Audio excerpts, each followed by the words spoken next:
Yo lo primero que quiero hacer es charlar un poco con vos. Esta semana fue Jorge Capitanich, el jefe de los ministros, el jefe de gabinete al Senado, en algo que no estamos acostumbrados a ver, que es que vaya a dar explicaciones y sea interpelado por senadores sobre su gestión. Vamos a tener una primera comunicación con Laura Montero, que es una senadora por el radicalismo de la provincia de Mendoza, para charlar un poco, porque ella fue una de las que entabló uno de los debates más álgidos. Sepelio Sanz, otro radical con Capitanich, y también Laura Montero tuvo ahí algún debate. ¿Cómo le va, Montero? Lucas Morando. ¿Qué tal, Lucas? ¿Cómo estás? Muy buenos días. Muchas gracias por atendernos. Lo primero que le quiero preguntar es, ¿recibe bien la noticia de que el jefe de gabinete vaya al Senado a dar explicaciones sobre la gestión? Sí, por supuesto. Además es una obligación constitucional del jefe de gabinete. Lo tendría que hacer periódicamente, una vez por mes, fija la Constitución. Así es que lo recibo bien, y también recibo bien el de metodología que se implementó, porque antes el jefe de gabinete iba de espaldas a los legisladores que preguntábamos todas las preguntas juntas por bloque y después nos respondía lo que tenía ganas. Y la verdad es que tampoco nunca han respondido en todos estos últimos años las preguntas que mandamos por escrito. Generalmente responden entre el 30 y el 40% de las preguntas que mandamos por escrito. Entonces este desafío que se planteó de que pudiéramos ir interpelando de a uno me pareció sumamente interesante. Bueno, ¿y usted siente que les dan las respuestas que necesitan? ¿O son todas respuestas de un jefe de gabinete muy informado, muy vivo, que termina respondiendo lo que quiere? Y bueno, por eso es que se produjo el cruce tan fuerte que yo tuve con él, porque la verdad es que yo lo llevé a la realidad. Él da su informe, sobre la base de su informe hace, bueno, planteos de educación, de seguridad, etcétera, etcétera, pero llega a la cuestión macroeconómica y da su perspectiva, inclusive explica lo que había vivido en Mendoza con las economías regionales y con la vitivinicultura. Así es que yo arranqué por ahí, yo arranqué por en lo que disentí con respecto a su exposición, y fundamentalmente lo traje a la realidad de que lo que había vivido él en la provincia. Él estuvo en el Hyatt, que es un hotel muy lujoso, donde se hace una presentación, y después en el palco oficial viendo el carrusel. Pero la verdad es que yo le pregunté si él era consciente de lo que pasaba en Mendoza. O sea, en Mendoza el gobierno no tiene presupuesto, no pueden empezar las clases porque la discusión paritaria está cada vez más bloqueada. El gobernador no pudo ir al almuerzo de las Fuerzas Vivas, o sea, es inédito, esto nunca ha pasado, porque lo esperaban los gremios, los productores, escupieron a su ministro en el ingreso. O sea, la situación es crítica en las provincias y esta es la realidad. Y bueno, después lo llevé a que esta realidad se produce porque ellos han generado un contexto macroeconómico sumamente inestable. Y las respuestas que él me había dado por escrito me decía que iba a insistir con el mismo presupuesto y que iban a cumplir los objetivos del presupuesto que nos habían mandado. Así es que empecé a preguntarle por inflación, por crecimiento, por la devaluación y la manera en la que iban a hacer. Y él se enojó un poquito, ¿no? Lo hizo enojar.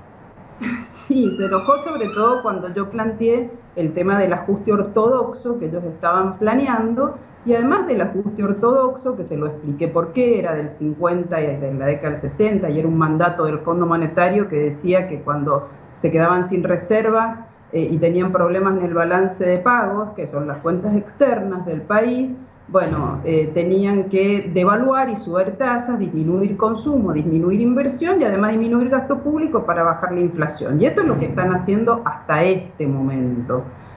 Por supuesto, bueno, no lo quiso reconocer y me agredió en esos términos, porque esta es la realidad. Ellos lo que han escrito con la mano lo están borrando con el codo por la mala praxis que han tenido de negar la realidad sistemáticamente, negar la inflación, que ha sido la madre de la distorsión de todas las variables macroeconómicas, pero también que ha ahuyentado inversiones, que ha hecho que cayera la producción, que ha caído prácticamente toda la producción de bienes, que les ha complicado la balanza comercial, etcétera, etcétera.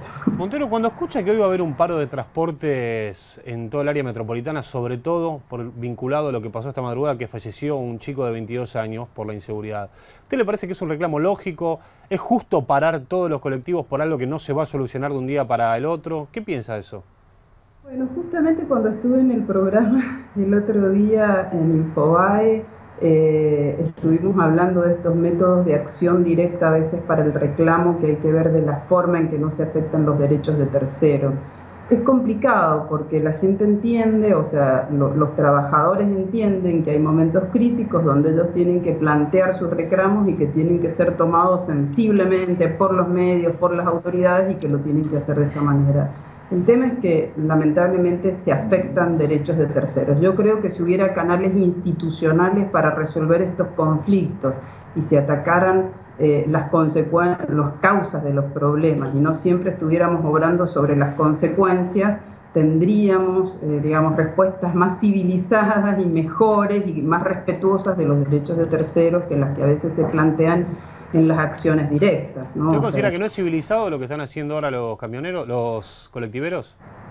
No, lo que me parece es que ellos usan esta medida extrema para sensibilizar a la población, a los funcionarios, para que den respuesta, pero como contrapeso de eso está la afectación de derechos de terceros, ¿no? Y qué es lo que hay que establecer ahí. Yo creo que el gobierno debería abrir las puertas en un ámbito institucional para recibirlos, para ver cómo se puede solucionar el problema de fondo, y no, bueno, que se establezca este diálogo de sordos que se da a través de las calles y que a veces termina con consecuencias muy graves para terceros.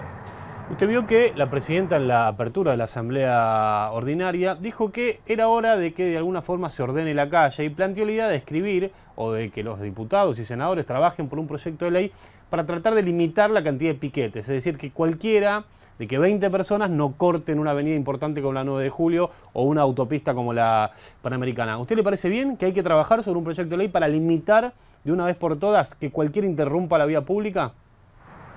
Sí, yo creo que nosotros podemos avanzar legislativamente, pero las respuestas normalmente están dadas en función de los términos de la implementación de políticas públicas por parte del Ejecutivo, y que es verdad que pues, se puede lograr algo mejor dándole un ordenamiento a la vía del reclamo, pero el problema, vuelvo a insistir, que tiene que ver con las causas de lo que produce el reclamo, ¿cierto? Es decir, y esto es en lo que el gobierno tiene que establecer un diálogo político efectivo. Y yo lo voy a poner en términos de un ejemplo cuando me tocó ser ministra de Economía de Mendoza. Ajá.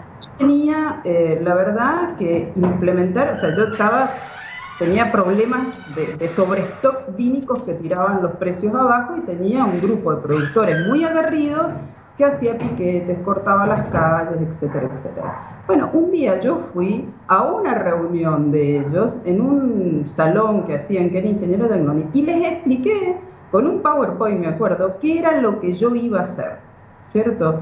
Y a partir de ahí les expliqué cuál era el instrumento de política pública, lo compartí con ellos, con ciertas resistencias, pero lo observaron. Bueno, finalmente terminamos haciendo de manera conjunta el operativo de compra de uva, diversificamos mercados, abrimos el mercado de mosto, y ellos terminaron entrando en los 2 años posteriores en esa lógica de que era un buen instrumento y terminamos exportando 200 toneladas de mosto. Entonces, a esto es a lo que voy yo, a que cuando hay un reclamo social hay que atenderlo como se merece, es decir, dando las explicaciones, dando la cara, poniéndose al frente de la situación, escuchando y tratando de dar respuestas reales a los problemas.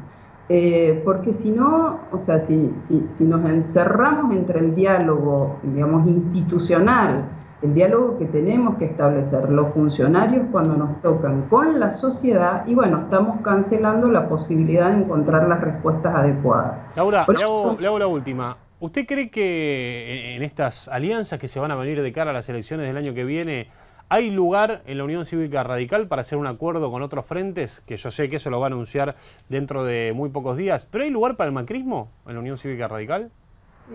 A ver, yo creo que nosotros hemos avanzado muchísimo, sobre todo con las fuerzas de centro-izquierda, ¿cierto? Y esto cuando tuvimos unas jornadas estuvimos trabajando y es la participación mayoritaria porque es donde nos sentimos cómodos y sabemos que podemos tener acciones conjuntas. Lo que yo creo que hay que ver de cara al 2015, qué tan lejos está el macrismo de determinadas decisiones que nosotros podemos tomar en términos prácticos, digamos, para conducir 4 años de gobierno. Y en esto hay que sentarse a discutir con programas específicos y fundamentalmente a veces en las cuestiones que hemos tenido algunas diferencias en cómo juega el rol del Estado en algunas posiciones. Por ejemplo, YPF, el macrismo votó distinto, ¿cierto? Pero hay que ver en qué otras posiciones. Y si nosotros dentro de esa lógica, porque yo me acuerdo esta pregunta me la hicieron y me acuerdo que el periodista que me la hizo me dijo, bueno, pero el macrismo no está muy lejos de las decisiones de centro-izquierda o de ser, digamos, en su concepción a veces, en la mayoría de las cuestiones, sobre todo en términos institucionales, en términos de la protección de los más débiles y en algunas cuestiones, la mayoría de las cuestiones económicas de la posición de ustedes. Bueno, en buena hora que si nosotros podemos lograr una alianza fortalecida para hacer una alternancia de poder con un programa de gobierno concreto que nos conforme a todos, pero fundamentalmente que después nos dé la coherencia de acción, porque yo digo que después que pasan las elecciones hay que sentarse frente al tablero y poner rojo-verde, ¿no? Y en eso no podemos ser inconsistentes. Gracias, Montero. Bueno, de nada. Gracias por haber charlado con nosotros en Infobae TV. Y no se siga peleando con el jefe de gabinete, por favor. No, bueno, pero que den las respuestas institucionales adecuadas, de una manera adecuada y respetuosa, además. Bueno, muchas gracias por la comunicación.